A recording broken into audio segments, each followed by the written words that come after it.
Hello guys, welcome to my channel Rikta পরে shorts. তো দেখো, আমি এখন একটা চলে এসেছি ইট তৈরির কারখানার মধ্যে। ঠিক আছে, তো শহরের মানুষ তো সবাই খুব একটা জানে না যে ইট কিভাবে তৈরি হয়, কী করে তৈরি হয়, কোথায় তৈরি হয়, সেটা তো শহরের মানুষ অনেকেই জানে না। ঠিক আছে, তো আমাদের এখানে তো তৈরি হয়, আমাদের এখানে অনেক কারখানা আছে। তো কিভাবে তৈরি হয় সেটা আমি জানি, তো আজকে তোমাদেরকে দেখাবো সেটা যে কিভাবে তৈরি হয়। চলো দেখতে থাকো। যে এত শাড়ি দেখতে পাচ্ছ, এইগুলো কিন্তু সব কাঁচা ইট।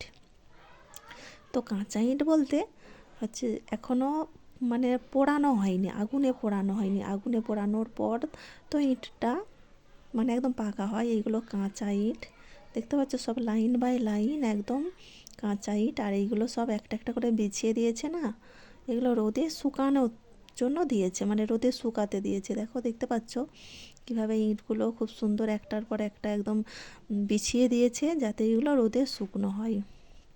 তো কিভাবে তৈরি হয় সেটা তোমাদেরকে একটু বলি, কারণ আমি ছোট থেকেই এখানে থাকি। তো কিভাবে তৈরি হয় সেটা আমি জানি, কারণ এখানে ছোটোবেলায় প্রচুর আসতাম, কারখানার মধ্যে খেলা করতাম। কীভাবে তৈরি করে সেটাও দেখেছি। তো ওদের একটা কাঠের বক্স থাকে, মানে একটা ইঁটের মাপ করা ওদের একটা কাঠের বক্স থাকে।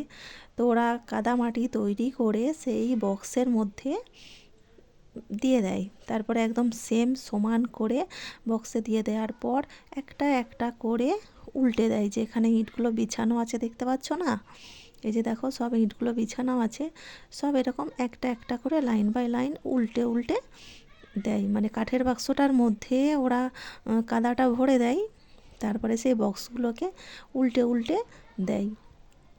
তো দেখো, এইগুলো যে রোদে শুকাতে দেওয়া আছে, রোদে মানে একদম মাটি থেকে রোদে কাদা তৈরি করা থেকে শুকনো করা থেকে, এইগুলো কিন্তু মালিকেরই কারখানাটা, বাট মালিকের না। যতক্ষণ না একদম ইটটাকে আগুনে পোড়ানো হচ্ছে, সেই পোড়ানো পর্যন্ত যারা ইট তৈরি করে তাদের।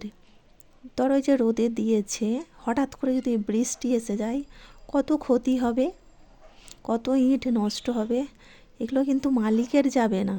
এই যে হঠাৎ যদি বৃষ্টি এসে যায়, এত ইট নষ্ট হলে কিন্তু মালিকের ক্ষতি হবে না, যারা তৈরি করছে তাদের ক্ষতি হবে।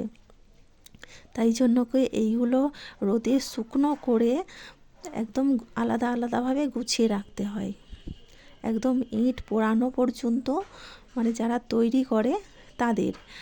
তারপরে রেডি করে শুকনো করে ইট পোড়ানোর পর মালিকের। কারণ যদি হঠাৎ করে বৃষ্টি এসে যায়, যা ক্ষতি হয় সে মালিকের কোনো ক্ষতি হবে না, যারা তৈরি করছে ওদের ক্ষতি হবে।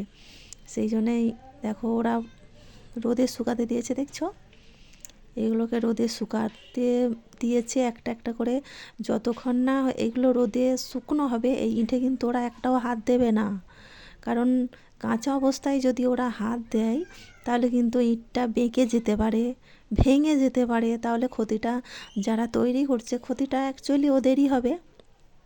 সেই জন্যে এই কাঁচা ইঁটগুলো যতক্ষণ না পর্যন্ত শুকনো হচ্ছে ওরা একটাও হাত দেবে না।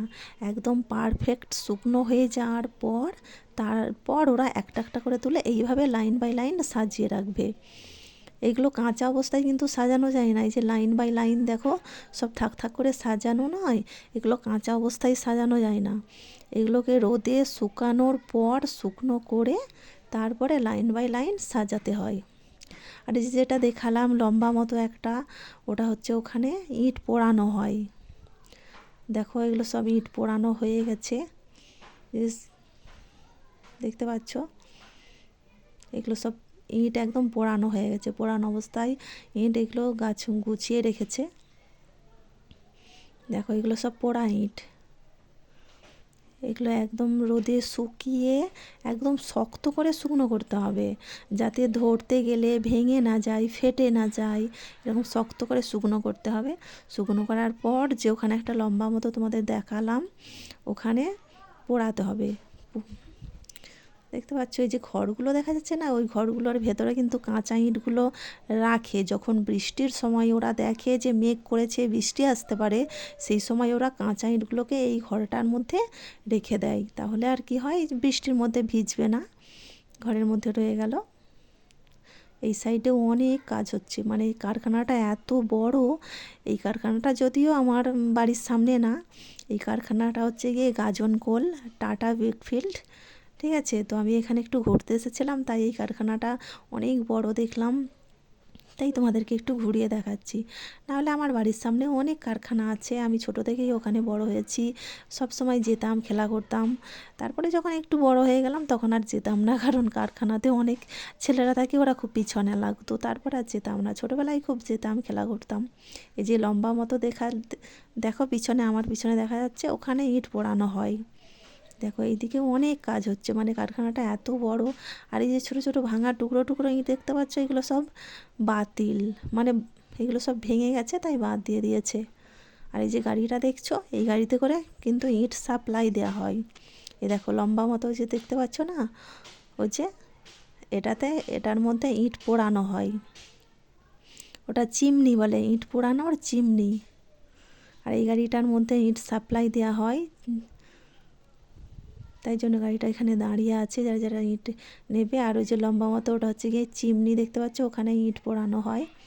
ওই চিমনির মধ্যে নিচে অনেকটা এরিয়া নিয়ে জায়গা আছে, ওই যে দেখতে পাচ্ছ অনেকটা এরিয়া, ওই জায়গার মধ্যে ইট দিয়ে দেওয়া হয়, আর ওখানে আগুন দেওয়া হয়, আর ওই চিমনিটা দিয়ে ধোঁয়া বের হয়।